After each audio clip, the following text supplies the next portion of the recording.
آله وأصحابه وجوب الهدى وقادة التوبة رب اشرح لي صدري ويسر لي أمري واحلل عقدة من لساني يفقهوا قولي أما بعد أعوذ بالله من الشيطان الرجيم بسم الله الرحمن الرحيم وأنزلنا عليك الذكر لتبين للناس ما نزل إليهم لعلهم يتفكرون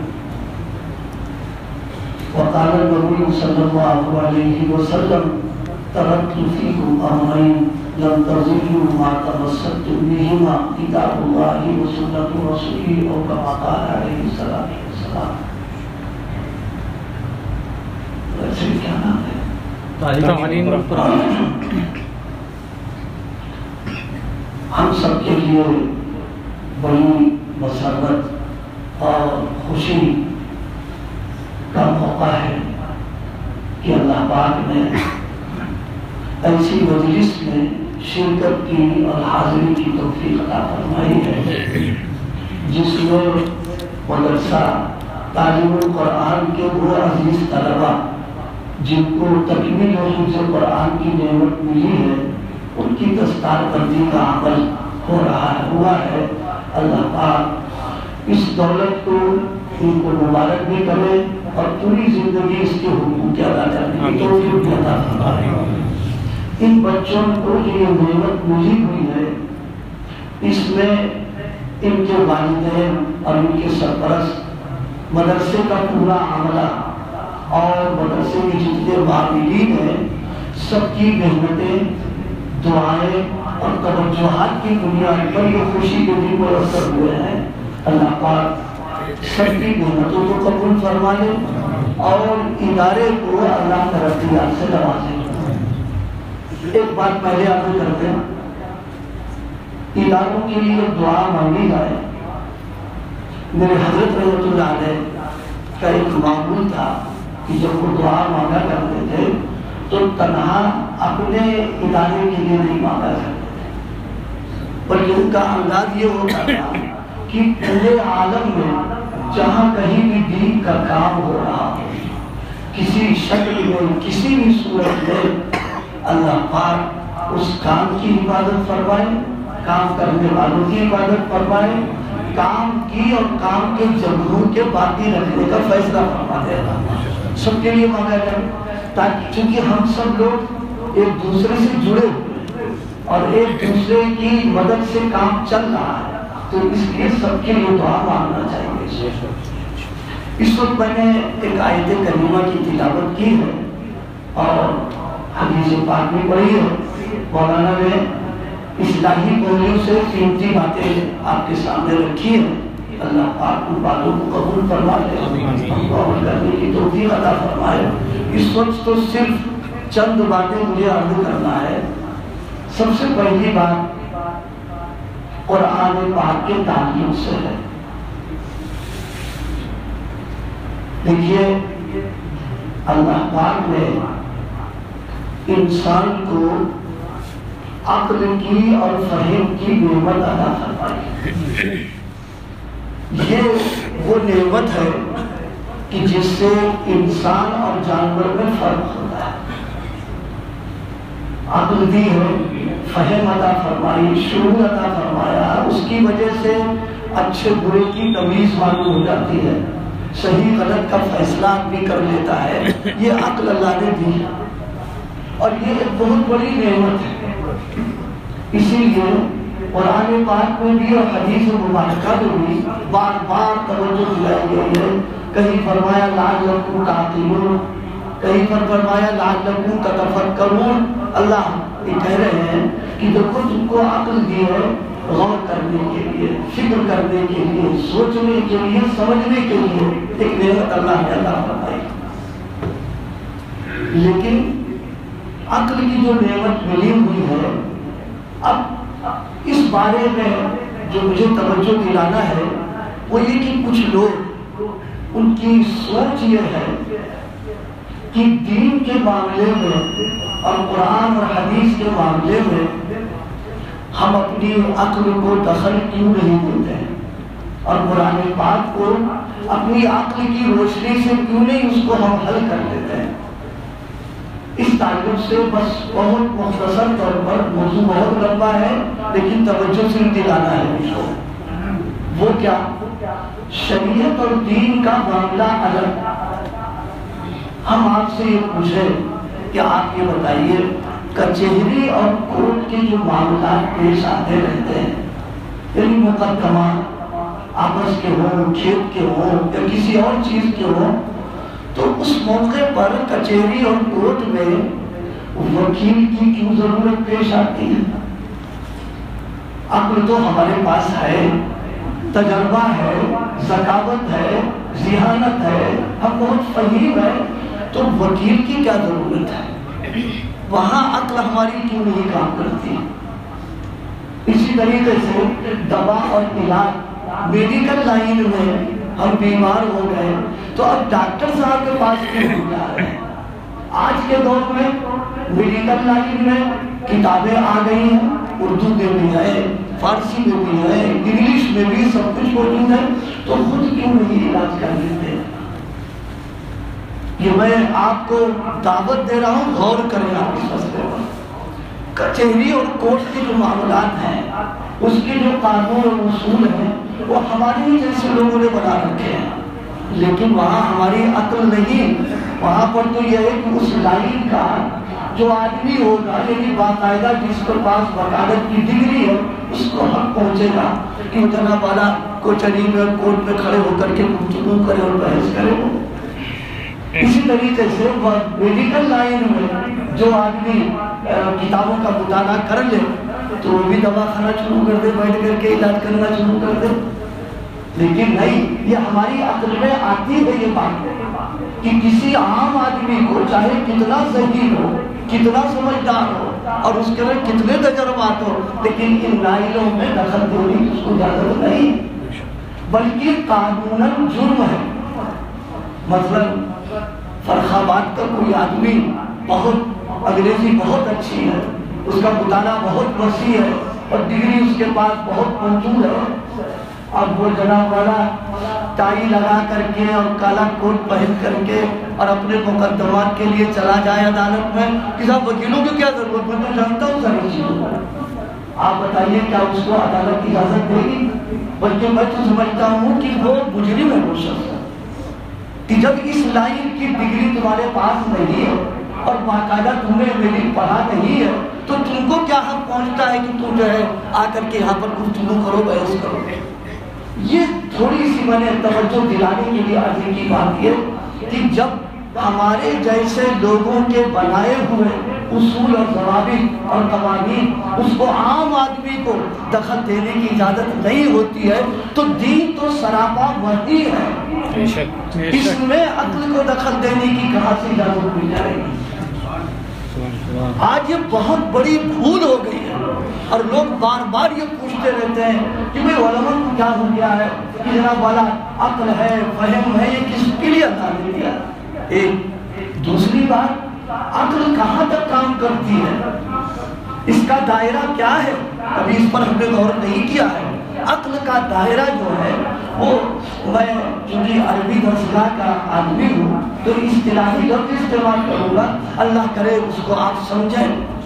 عقل کا جو دائرہ ہے وہ صرف عالم حواس، محسوسات تک اس کا دائرہ ہے۔ اب آپ سوچو گے کہ بخاری تھوڑی نہ پڑھا رہے ہو، یہ حواس کو سمجھے گئے ہیں۔ حواس کا مطلب یہ ہوتا ہے آنکھوں سے جن چیزوں کو ہم دیکھ سکتے ہیں، کان سے جن چیزوں کو ہم سن سکتے ہیں، زبان سے جن چیزوں کو چکھ سکتے ہیں، ہاتھ کے ذریعے سے جن چیزوں کو چھو سکتے ہیں، ان کو کہا جاتا ہے حواس۔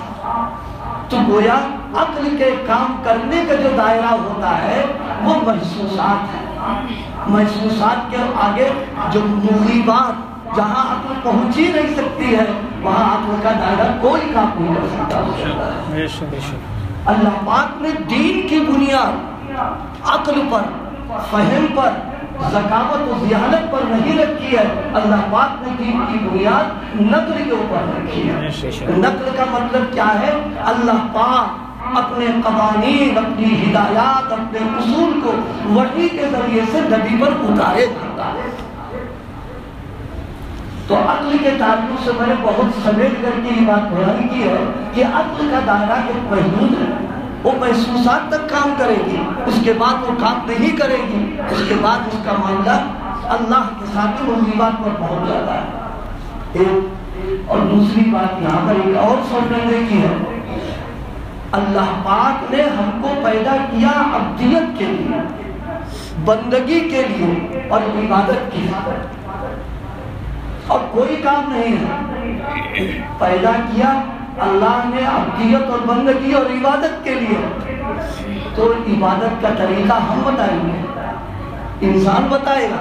جی نہیں، جس نے پیدا کیا وہ بتائے گا کہ عبادت کس کو کہا جاتا ہے، وہ بتائے گا کہ عبدیت کا نظام کیا ہے، وہ بتائے گا کہ عبدیت کا طریقہ کیا ہے، ہم کیا بتا دیں گے اس کے اندر؟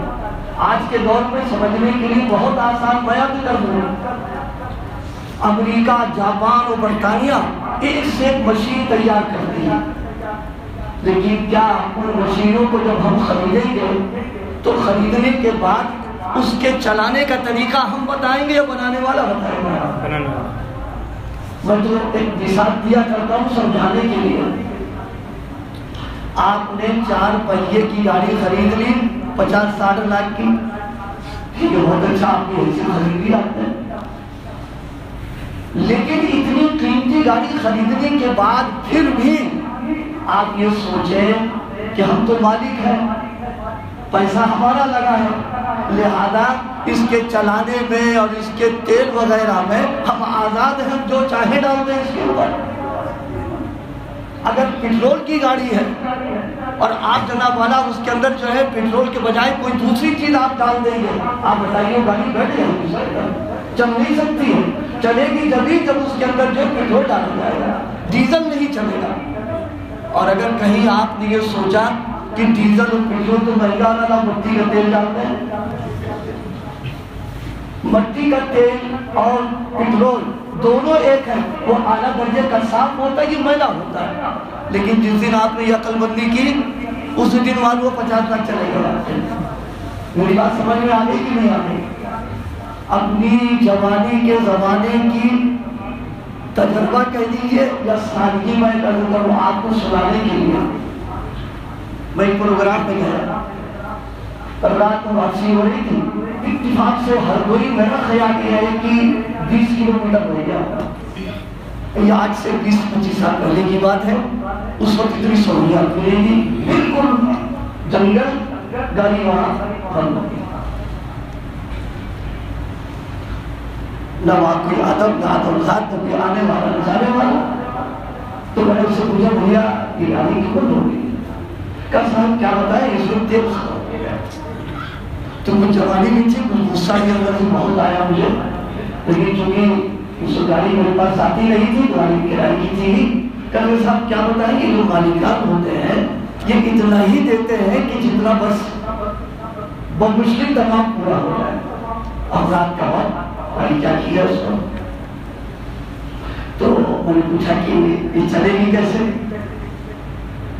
اب اس نے ہم کو جسے کہتے ہیں کہ ٹوپی پہناتی ہو یا یہ کہ وہ بھی نامحقق قسم کا ہو، میں نے اس میں چلے گی کیسے؟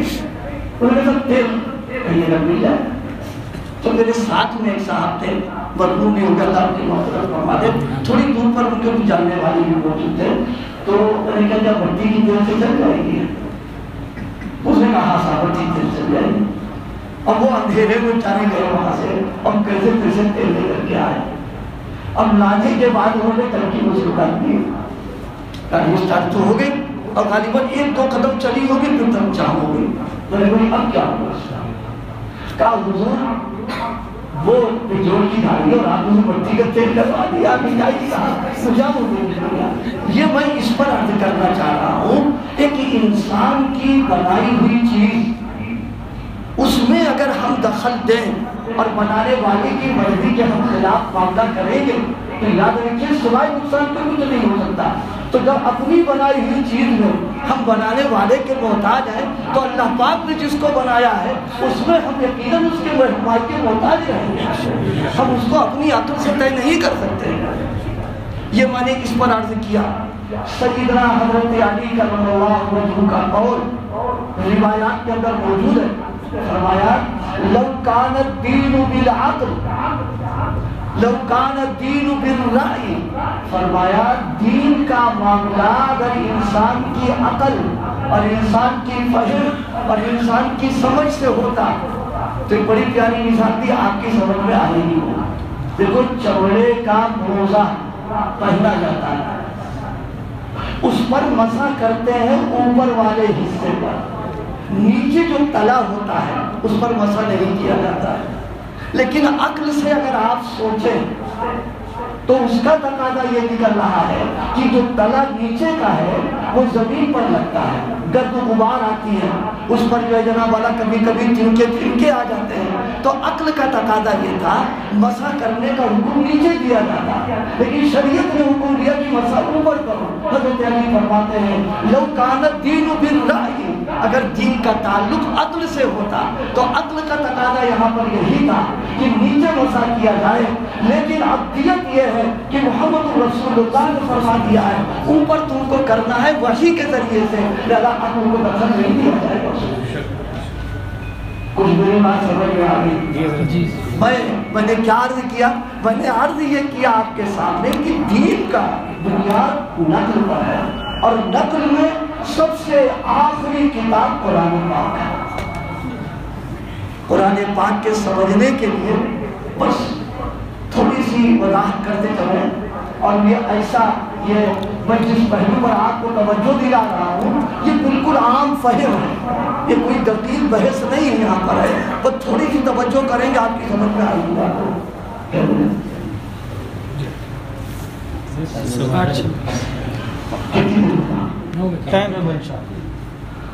ٹائم زیادہ ہے. جو بات کہی تو بس اس بات کو اگر ذہن میں رکھیں گے تو انشاءاللہ اللہ کے بھروسے پر اور اپنے بزرگوں کی توجہات کے بھروسے پر میں عرض کر رہا ہوں ایک بہت قیمتی بات یہ کر کے جاؤں گے. قرآن پاک کو اگر عقل سے, فہم سے, ذہانت سے, ذکاوت سے اور آگے بڑھ کر کے عربی دانی کی بنیاد پر اگر کوئی سمجھنے کی کوشش کرے گا تو سب سے بڑی بھول اس کی ہو جائے گی. وہ کس طریقے سے؟ علماء نے تو قرآن پاک کی تفسیر کے لیے بہت سارے علوم بتائے, لیکن ہم آپ کو بہت مختصر طور پر ایک چیز دے کے جا رہے ہیں. آپ یہ بتاؤ, کوئی آدمی اگر اخبار پڑھنا چاہے یا کوئی کتاب کا مطالعہ کرنا چاہے تو اس کے پڑھنے کے لیے, اس کے مطالعہ کرنے کے لیے دو چیزیں ضروری ہیں. تیسری اگر کوئی ہو تو آپ ان کو بتا دیں گے. دو چیزیں ضروری ہیں. ایک تو سب سے بڑی چیز کیا ہے کہ آنکھوں کی روشنی یعنی بینائی ہو. ایک شخص ہے بینائی نہیں ہے, نابینا ہے, نہیں پڑھ سکتا, بینائی بنیادی چیز ہے. بینائی کے ساتھ ساتھ میں دوسری چیز بنیادی طور پر خارجی اعتبار سے روشنی کا ہونا ضروری ہے. مثلا اگر کمرے میں بیٹھے ہوئے ہوں تو بجلی ہو, اگر باہر دن میں ہے تو سورج کی روشنی ہونا چاہیے. یہ دو چیزیں بنیادی ہیں, آنکھوں کی روشنی ہو اور خارجی روشنی. یہ دونوں روشنیاں اگر ہوں گی تو کتاب پڑھ سکتا ہے, اخبار پڑھ سکتا ہے, مطالعہ کر سکتا ہے. لیکن ان دونوں روشنیوں میں سے کوئی ایک نہ ہو یا دونوں ہی نہ ہو, چاہے کتنا ذہین و فطین ہو, چاہے کتنا عقلمند و ہوشیار ہو, کوئی ہاتھ نہیں ہوگی اس سے.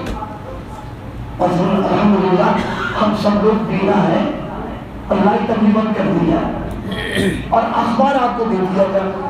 اور میں دعوے سے کہہ سکتا ہوں وہ اخبار دے جس کا صبح آپ نے مطالعہ کر لیا ہے اور آپ سے ہم کہیں پڑھ دو. پڑھتے کیا؟ جی نہیں پڑھ سکتے آپ، حالانکہ وہ بینائی موجود ہے ہماری اور اس کو ہم پڑھ بھی چکے، مطالعہ بھی کر چکے، لیکن ہم نہیں پڑھ سکتے اس کو۔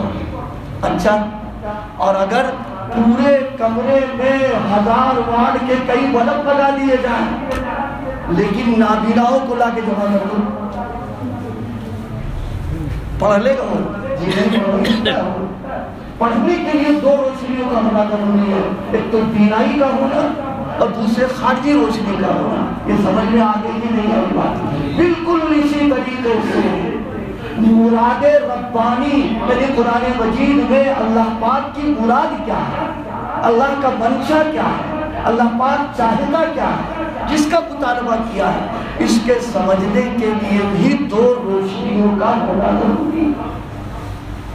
اگر یہ دونوں روشنیاں، بھائی جو لوگ موبائل استعمال کر رہے ہو میری تقریر تو دے دو لیکن اللہ کے واسطے میرا فوٹو مت کرو، یہ اجتماعی گناہ ہے اور بھی مسجد میں بیٹھ کر کے اس میں اور گناہ بڑھ جاتا ہے۔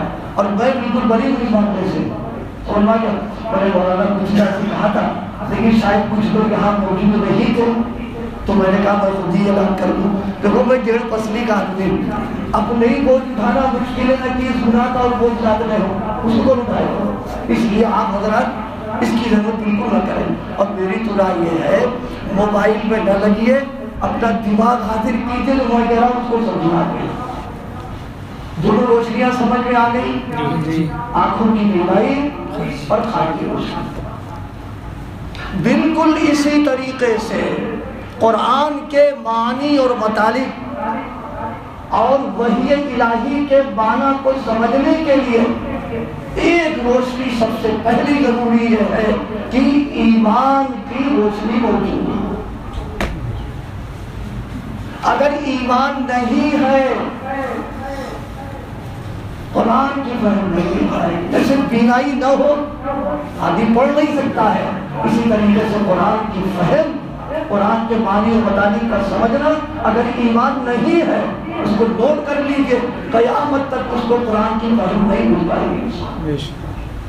یہیں سے ایک کام کی بات آپ کو عرض کر دیں، ہم جو بھی حافظ قرآن ہوتا ہے یہ اعلان ہے اس کا کہ اس کے اندر ایمان موجود ہے، اگر ایمان نہیں ہوگا اللہ اس کو حفظ قرآن کی ضرورت نہیں عطا فرمائے۔ ارے دل کفر شرک کی غلاظت میں بھرا ہوا، گندی جگہ ہم اتنا نہیں رہ سکتے ہیں، تو جس سینے میں غلاظت ہوگی اللہ کا پاک کلام کیسے اس کے اوپر آ سکتا ہے؟ لہذا بنیادی شرط یہ ہے ایمان ہونا چاہیے اس کے بعد۔ اسی بنیاد پر ایک بات عرض کر دیں، بہت سارے لوگ مستشرقین جو باقاعدہ قرآن مجید پر محنت کر رہے ہیں، قرآن مجید کے معنی و مطالب کر رہے ہیں، لیکن نور ایمان ان کے پاس موجود نہیں ہے، مراد ربانی تک قیامت تک ان کی رسائی نہیں ہو پائے۔ وہ جو کچھ سمجھ رہے ہیں وہ اپنی زبان دانی کی بنیاد پر، اپنے مطالعے کی بنیاد پر، لیکن ظاہر ہے کہ قرآن مجید زبان دانی کی بنیاد نہیں، سب سے پہلے ایمان ضروری اس کے لیے۔ اور ایمان کے ساتھ دوسری شرط جو میں نے عرض کی بھی خارجی روشنی، وہ احادیث رسول اللہ کی روشنی کا ہونا ضروری ہے۔ جب تک رسول اللہ کی حدیثیں، رسول اللہ کی سنتیں، رسول اللہ کا اسوہ اور نمونہ ہمارے سامنے نہیں ہوگا تو قرآن کی جو سمجھ ہوگی وہ عقل والی ہوگی، اس کو مراد ربانی نہیں کہا جائے گا۔ دونوں سمجھ میں آ گئی، ایک ایمان کا ہونا، ایک حدیث کا ہونا۔ حدیث کو قرآن سے الگ کر ہی نہیں سکتے ہیں، کہیں کر سکتا آدمی۔ میں سمجھانے کے لیے عرض کروں، پھولوں میں پھولوں کا جو راجا ہوتا ہے گلاب، گلاب کی بہت ساری قسمیں ہیں لیکن بہرحال وہ پھولوں کا راجا ہے۔ آپ یہ بتاؤ پھول میں خوشبو ہے کہ نہیں؟ اب کوئی آدمی یہ چاہے کہ خوشبو کو ہم پھول سے الگ کر دیں، کیا ممکن ہے اس کے لیے؟ جی نہیں۔ اگر پھولوں سے محبت ہے تو پھول تو خوشبو سے اگر محبت ہے تو پھول کو لینا پڑے گا، اور پھول سے محبت ہے تو خوشبو کو بھی لینا دینا پڑے گا. اگر آپ نے خوشبو کو الگ کر دیا تو پھول نہیں باقی رہے گا. اسی طریقے سے قرآن کو حدیث سے الگ کر دیا تو پھر قرآن کیا باقی رہے گا؟ صرف ایک چیز رہے گی، الفاظ تو رہیں گے لیکن مراد خداوندی کو ختم ہو جائے گی اس کے اندر. اسی کو اللہ پاک نے اس آیت کو بیان فرمایا وَأَنزَلْنَا عَلَيْكَ الذِّكْرَ، اے پیغمبر ہم نے آپ پر ذکر کو اتارا. اس بڑے کام کی بہت ساری باتیں ہیں، اب اس کو میں نہیں عرض کروں گا ورنہ بات لمبی چلتی چلی جائے گی. وَأَنزَلْنَا عَلَيْكَ الذِّكْرَ لِتُبَيِّنَ لِلنَّاسِ مَا نُزِّلَ إِلَيْهِمْ. اللہ فرمایا پیغمبر ہم نے آپ پر الفاظ کو بھی اتارا ہے قرآن کے، اور قرآن کے معانی کو بھی میں نے آپ کو بتلائے ہیں. لہذا آپ کی ذمہ داری ہے کہ میری مراد لوگوں کو بتائیے کس کی کیا مراد ہے.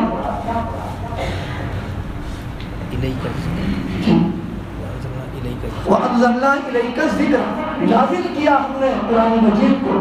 قرآن کو ذکر جو کہا گیا ہے، اس میں اللہ پاک ہم کو قرآن کی فہم دے سے بہت ساری باتیں بہت ساری باتیں. ایک موٹی سی بات مفتی صاحب نے جو اجازت دی ہے، میں اپنے اوپر جبر کر کے ان کی اجازت کی بنیاد پر ایک توجہ دلاؤں گا. کچھ لوگوں کا ذہن یہ ہے کہ جب قرآن کے معنی اور مطابق سمجھ میں نہیں آتے تو تلاوت کیا کرتا ہے. ایک سوچ ہے لوگوں کی، اپنی سوچ ہے. اللہ پاک اس تفصیل میں نہ جا کر کے حضرت علماء تشریف فرمائے ان کی بیٹھ کر کے مسجد میں عرض کر رہا ہوں. سنیے، اللہ نے قرآن کو ذکر کہا، قرآن کو ذکر کہا ہے. اور جتنے اذکار ہیں، کوئی شخص کوئی بھی ذکر کرے اور اس کا مطلب اور معنی اگر سمجھ میں نہیں آ رہا ہے تو بھی ذکر کا فائدہ اس کو ملے گا. کہ بھائی لا حول ولا قوت الا باللہ ذکر ہے کہ نہیں؟ پڑھتے ہیں لیکن پڑھنے والوں کو پوچھو کہ ان کا کیا مطلب کہ وہی پڑھتے ہو تم نہیں پتہ وہ ذکر کر رہے ہیں. سبحان اللہ و بحمدہ سبحان اللہ العظیم استغفر اللہ ذکر ہے، مطلب نہیں پتہ. جواب اللہ یہ ذکر کہہ کے اللہ نے بتا دیا کہ دنیا کی کتابوں کا معاملہ الگ، ہماری کتاب کا معاملہ الگ. دنیا کی کتابوں کا معاملہ یہ ہے اگر سمجھو جو نہیں تو کوئی معاملہ نہیں ہے. ہم قریب ہیں، ہم سمجھنے پر جیسے ثواب دیں گے بغیر سمجھے پڑھنے پر بھی ثواب دیں گے کیونکہ یہ ذکر ہے. ایک حدیث یاد آتی حضرت نبی کریم صلی اللہ علیہ وسلم. یہ میں جو مثالیں دے دے کے سمجھا رہا ہوں، آج کل لوگ مثالوں سے زیادہ سمجھ آ رہا ہے. آپ بتاؤ بادام اچھی چیز ہے کہ نہیں؟ اور سیب اچھی چیز ہے؟ جتنی مقویات مغذیات جتنی ہیں سب مفید ہے. اب ایک شخص ہے وہ ان مغذیات کو روزانہ استعمال کر رہا لیکن اس کو پتہ نہیں کہ یہ بادام ہے، یہ کاجو ہے، یہ اخروٹ ہے، یہ سیب ہے، اسے پتہ ہی نہیں. اور اس کو وہ کیا یہ چیزیں جب کھائے گا تو کیا یہ جسم میں جا کر کے توانائی طاقت اور صحت کا ذریعہ نہیں بنے گی؟ سمجھ میں آ رہا؟ اچھا تو یہ مغذیات اور یہ پھل فروٹ جس کے نہ ہم کو معنی پتہ اور جس کا فائدہ پتہ وہ پہنچ کر کے تو فائدہ پہنچ رہا جسم کا ہے ہم کو. اسی مالک کا کلام اگر ہم پڑھیں گے تو کیا ہماری روحانیت میں اضافہ نہیں ہو گئی؟ ہماری سوچ کیا ہو گئی؟ ہم کہاں سے چلے گئے ہیں؟ یہ بہت بڑا امت کو قرآن سے دور کرنے کا یہ ذریعہ بن رہا ہے. اللہ ہم سب کی مدد فرمائے. میں نے جو آیت کریمہ پڑھی تھی وَأَنزَلْنَا إِلَيْكَ الذِّكْرَ لِتُبَيِّنَ لِلنَّاسِ مَا نُزِّلَ إِلَيْهِمْ لَعَلَّهُمْ يَتَفَكَّرُونَ. اللہ کہہ رہا دیکھو یہ جو عقل دی ہے، یہ جو فہم دی ہے، میں نے ذہن دیا ہے، یہ کب لگاؤ گے؟ جب میرے نبی اس کی تفسیر کر دیں پھر غور و فکر کرتے کہ جو چاہے نکال لو، بغیر اس کے نکالو گے تو گڑبڑ ہو جائے گا. اللہ پاک میری مدرسہ کو قبول فرما دے۔ جن بچوں کو یہ قرآن کی نعمت ملی ہے، ان بچوں کے واسطے سے آپ سب ہم یہ ارادے کر کے جائیں کہ قرآن سے تعلق مضبوط کریں، قرآن سے جڑیں گے، تلاوت کریں گے، قرآن کی محبت و عظمت پیدا کریں گے۔ قرآن تو وہ کتاب ہے کہ اس سے تعلق جیسا بھی ہو بس بیڑا پار کرے گا۔ ہمارے ملک میں ایک بہت مشہور مفسر مولانا عبدالواجد دریابادی انگریزی کے بھی ماہر تھے، اردو کے تو تھے ہی، وہ عربی بھی ان کی اچھی تھی، اور مولانا نے جو کام کیا ہے جدید تعلیم یافتہ کے لیے قرآن مجید کی انگلش میں تفسیر کی ہے۔ انہوں نے ایک واقعہ بڑا پیارا بتایا۔ مولانا حج کو جا رہے تھے، چونکہ ذمہ دارانہ مزاج تھا ان کا، تو اب بڑے لوگوں کا ہوتا ہے کہ وہ اکیلے سفر وفر کرتے نہیں ہیں تو اپنے ساتھ خدمت کے لیے کسی کو لے جاتے ہیں، لیکن ظاہر ہے سفر حج میں کوئی خادم بن جائے تو اس کا مقدر بھی چلا جائے گا، تو حضرت نے اپنی خدمت کے لیے صاحب کو رکھا، گئے وہ بہت خوش تھے کہ حضرت کی خدمت میں بھی رہیں گے اور نصیب ہو جائے۔ اللہ پاک نے ان کو ایسا خوش نصیب بنایا کہ حج ہی میں ان کا انتقال ہو گیا۔ پڑھ لکھے تھے، انتقال کے بعد مولانا نے ان کو خواب میں دیکھا، اور یہ دیکھا میرا نام میں سے ضرور سندر رہا ہے کہ وہ صاحب جو ہے ان کو فرشتے اپنے ساتھ لے جا رہے ہیں، یعنی فرشتے ان کو اپنے ساتھ لے کر کے جا رہے ہیں۔ تو مولانا کو بڑا تعجب ہوا اور ان کا نام لے کے پوچھا کہ ارے تو کوئی پڑھے لکھے آدمی نہیں ہو، یہ فرشتوں کے ساتھ وہ تم کو لے کر کے جا رہے ہیں، کیا معاملہ ہے؟ کہا مولانا بات تو ہے کہ پڑھے لکھے نہیں تھے لیکن ہمارا ایک عمل تھا، وہ عمل یہ تھا کہ روزانہ ہم قرآن پاک باوضو ہو کر، پاک و صاف ہو کر، قبلہ رو ہو کر کے احترام کے ساتھ قرآن کو کھولتے تھے اور اس پر انگلی پھیرتے تھے، یہ بھی سچ ہے، یہ بھی سچ ہے، یہ بھی سچ ہے، کہ میرا یہی کام تھا بس۔ مولانا نے فرمایا اللہ پاک نے تمہارے اس عمل کو قبول کر کے تمہاری نجات اور بخشش کا فیصلہ فرما دیا۔ اللہ قرآن کی عظمت، محبت اور تعریف نصیب فرمائے، قرآن سے جڑنے کی توفیق عطا فرمائے۔ ارادے کر کے جاؤ کہ خود بھی تلاوت کریں گے، گھر میں تلاوت کروائیں گے، اور بغیر تلاوت کیے ہوئے اگر مسلمان پورے دن بغیر تلاوت کے رہ رہا ہے تو اس سے زیادہ اس کی بدنصیبی کوئی اور نہیں ہو سکتی۔ مسلمان ہو کر اس کے گھر میں تلاوت نہ ہو، وہ قرآن نہ پڑھے، کون پڑھے گا؟ کس کے لیے آیا؟ کیا قرآن اس لیے آیا کہ مقبر کی جزدان میں اس کو سجا کے رکھ دیا جائے؟ نہیں، تلاوت کے لیے بھی ہے، عمل کے لیے بھی ہے۔ اللہ پاک ہم سب کو قرآن سے جوڑنے کی توفیق عطا فرما دے۔